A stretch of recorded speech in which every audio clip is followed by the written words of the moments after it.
"Sign the divorce papers," my mother-in-law said, sliding the envelope across my coffee table. My husband stood beside her, eyes fixed on the floor. I still had hospital tape clinging to my wrist. "You skipped the wedding," she sneered. "You don't belong in this family anymore." I didn't argue. I didn't even blink. I picked up the pen and signed slowly, deliberately. Her smile widened, certain she'd finally broken me. But as the ink dried, something shifted. They thought it was the end of a marriage. It wasn't. It was the beginning of something none of them were prepared to face. When people picture a perfect marriage, they imagine balanced two people carrying equal weight. Ours never looked that way from the outside. Ethan cooked, cleaned, ran the community kitchen downtown. I worked 70-hour weeks as a financial strategist, the kind of job that demanded silence, order, results. He was the warmth in our home. I was the structure. And for 3 years, it worked. Until his mother decided it shouldn't. Amelia Grant believed a woman belonged in the kitchen, not the boardroom. She never said it kindly. She said it like gospel. A man who lets his wife pay the bills, she told anyone who would listen, isn't a husband, he's a pet. I'd hear her words secondhand through family dinners, through the awkward glances of her friends who suddenly pitied Ethan. He always tried to protect me. "She just doesn't understand modern marriages," he'd whisper, rubbing the back of my hand. But I did understand. I understood that some women never forgive another woman for doing what they never dared to. Haley. My sister was the first to notice how the tension followed me home. "You flinch every time your phone buzzes," she said one night over takeout. I shrugged, pretending it was work stress. The truth was, Amelia called almost daily, little reminders about what a real wife would do. Bake, host, smile more, speak less. I'd mastered every crisis at the office, but nothing prepared me for the politics of pleasing someone determined to hate me. When Ryan's wedding invitation arrived, Ethan was excited. "It'll be good to see everyone again," he said. "A chance to reset." I smiled because that's what wives do when they're already bracing for impact. Amelia called the next day. Rustic lodge in the mountains. She bragged, all family, no excuses. I promised we'd be there. I even bought a dress, soft silk, pale blue, something she couldn't call too formal. For a moment, I believed peace might be possible. Then came the pain. It hit before dawn, 3 days before the wedding, sharp twisting like something tearing open inside me. Ethan found me on the bathroom floor, shaking. The ER lights were blinding the machines, relentless. The doctor's words blurred together, bleeding ulcer. Stress-induced. 5 days minimum. I nodded because nodding was all I could do.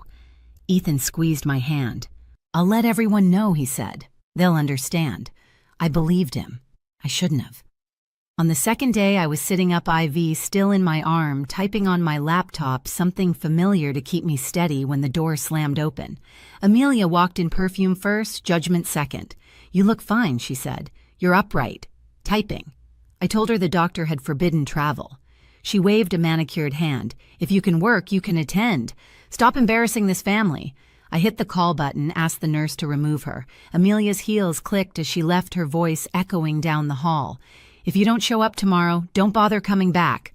I lay back, staring at the ceiling tiles, heart pounding through the morphine haze. I didn't cry. I didn't call Ethan. I just stared at the IV line feeding into my arm and wondered how much more I'd have to lose before someone finally saw what she was doing to me. Coming home from the hospital should have felt like safety, but the air inside our condo was colder than the hallway outside. Ethan met me at the door with flowers and a soft smile that didn't reach his eyes. Behind him, Amelia sat at the kitchen table, posture perfect, like she owned the space. Her coat hung neatly on the chair beside her, her purse resting on the floor like a planted flag. "Mom wanted to stop by," Ethan said quietly, as if explaining away bad weather. "I can see that," I replied. My voice came out steady, though my legs still trembled beneath me. He helped me take off my coat, tucked a blanket around my shoulders, and brought me a bowl of soup. Ginger and lemon, my favorite. He was trying. But the scent made my stomach turn when Amelia cleared her throat. "We need to talk," she said, pushing a manila envelope across the table. I knew that color, that thickness, the weight of it before I even touched it. "What is this?" "The next step," she answered. Ethan frowned. "Mom, what's in there?" Clarity, she said simply. If Bella wants out of this family so badly, let's make it official. It wasn't until the paper edge brushed my hand that I saw my name typed across the top, petition for dissolution of marriage. My pulse thudded so hard I could hear it in my ears. You brought divorce papers to my house. I brought them to save my son, Amelia replied coolly. You made a promise at the hospital. You said if you didn't show up to the wedding, you'd leave. I'm just helping you keep your word. Ethan froze, eyes darting between us. You went to the hospital? She was fine, Amelia said quickly, typing upright, exaggerating. I set the papers down gently. I was on intravenous fluids, I said. You saw the machines. You heard the doctor? She tilted her head. If you were strong enough to argue with me, you were strong enough to walk down an aisle. The silence in the room stretched like wire about to snap. Mom! Ethan said, his voice shaking. This is insane. You can't just... She's turned you into her servant, Amelia snapped. You cook, you clean, you cater to her schedule. What does she give you besides an empty bed and a tax deduction? Something in me shifted. A low, quiet burn replacing the helpless ache I'd carried for years. I looked at Ethan. Do you believe that? He shook his head instantly. Of course not. Amelia laughed, sharp and brittle. He doesn't have to believe it. Everyone else does. I stood, my body still weak, but my voice steady. You came here to humiliate me. Consider it done. Now leave. She smirked, gathering her coat. You'll regret this silence, Bella. The door shut behind her like a final nail. Ethan ran a hand through his hair, whispering, I'm so sorry. I didn't know she'd go that far. I sat back down, staring at the envelope. My reflection rippled faintly in the glossy surface. I wasn't angry at him, not yet. But I knew this moment, the quiet after someone crosses a line, is where everything starts to change. That night, I couldn't sleep. Every time I closed my eyes, I saw her face, the smug satisfaction when she slid that envelope across my table. My stomach still ached from the ulcer, but this was a different kind of pain, the kind that burned clean through anger and left only resolve. Ethan sat beside me on the couch, head in his hands. I don't know how to fix this, he said quietly. You don't, I answered. I do. He looked up, startled. For the first time in our marriage, he saw it the part of me that never begged, the woman who calculated outcomes for a living. The next morning, I brewed coffee, opened my laptop, and started going through our household spreadsheets. Every bill, every wire transfer, every line item I'd paid since we married. Rent insurance, his mother's utilities, even the catering for Ryan's rehearsal dinner charged to my card. It wasn't about money anymore. It was about truth. Numbers don't lie. People do. I printed everything, stacked it neatly in a folder, no yelling, no threats, just proof. By noon, Haley dropped by with soup. You look dangerous, she said, half joking. I'm done playing nice, I replied. She glanced at the pile of paperwork. What's the plan? I'm going to give Amelia what she wanted, I said. Clarity. When Ethan came home, I told him calmly, your mother's right about one thing. We do need to set things straight, but not her way. He looked exhausted, scared even. What are you going to do? I smiled faintly. Tell the truth. All of it. That night, I slept better than I had in weeks. The fear had left. The silence I once used to survive was about to become my weapon. The next evening, Amelia called, demanding to discuss the papers. I told her to come over. My voice was flat, steady. She thought she was walking into a surrender. She had no idea it was an ambush built on facts and years of quiet endurance. When I hung up, Ethan asked, Are you sure you're ready for this? I folded the final page into the folder and met his eyes. I've been ready since the day she decided I wasn't enough. Tomorrow, she'd learn what silence sounds like when it finally speaks. Amelia arrived the next afternoon exactly on time, of course. Her heels clicked against the hardwood like a countdown. She didn't knock. She never did. Just opened the door and stepped in with that familiar perfume cloud that always felt more like invasion than presence. Ethan stood beside me, hands clasped tight, but she looked right through him. I brought a notary, she said, dropping her coat over the chair. Let's get this over with. No need, I replied. You won't be needing those papers. Her brow furrowed the smallest crack in her perfect control. Excuse me. Sit down, I said calmly. We're going to talk about family the way you like to." She hesitated, maybe sensing the difference in my tone. No tremor, no apology. Then she sat. Her bag designer and structured rested beside her like a shield. I slid a folder across the table the same way she'd done with the divorce papers 2 days earlier. "What's this?" she asked. "Documentation," I said. "You should appreciate that it's your favorite kind of truth." Ethan looked at me confused, but I didn't break eye contact with her. "You accused me of using your son," I continued, "of treating him like a servant. You've called me a parasite, a paycheck, a problem. So let's review the math." I opened the folder page by page. Rent every month for 3 years paid from my account.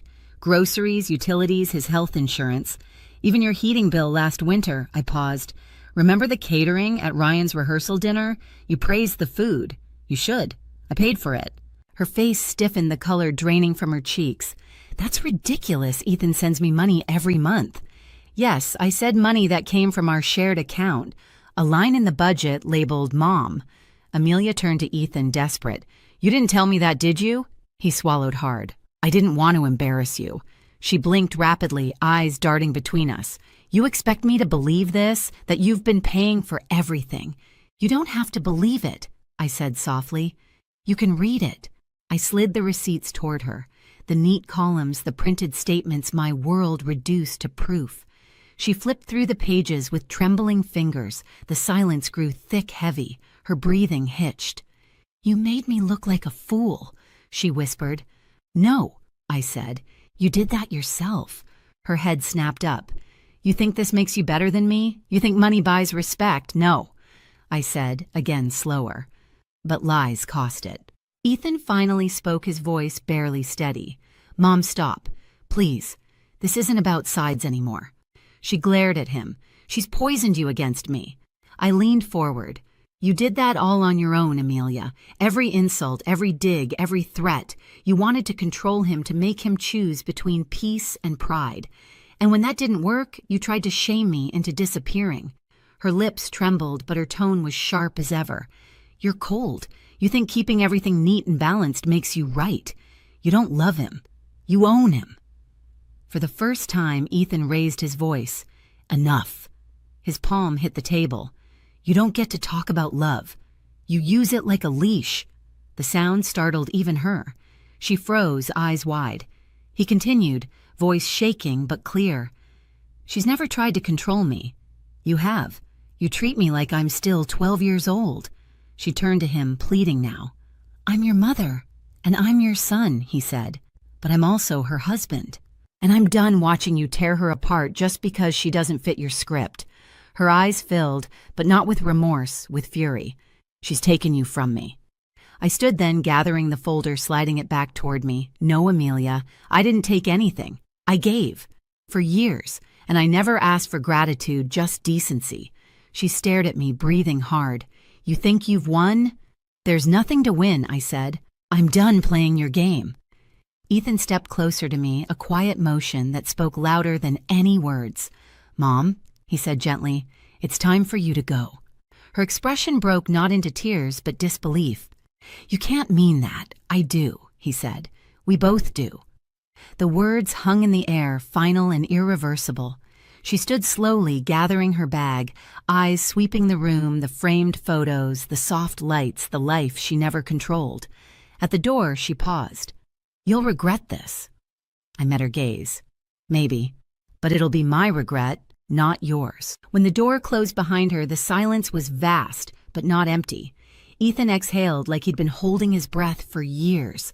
"I should have stopped her sooner," he said. "You just did," I replied. He reached for my hand, the same hand that had signed the papers meant to destroy me. "What happens now?" I looked at the folder still on the table. "Now we start over." But this time without pretending. He nodded, eyes glistening. For the first time in months, I believed him.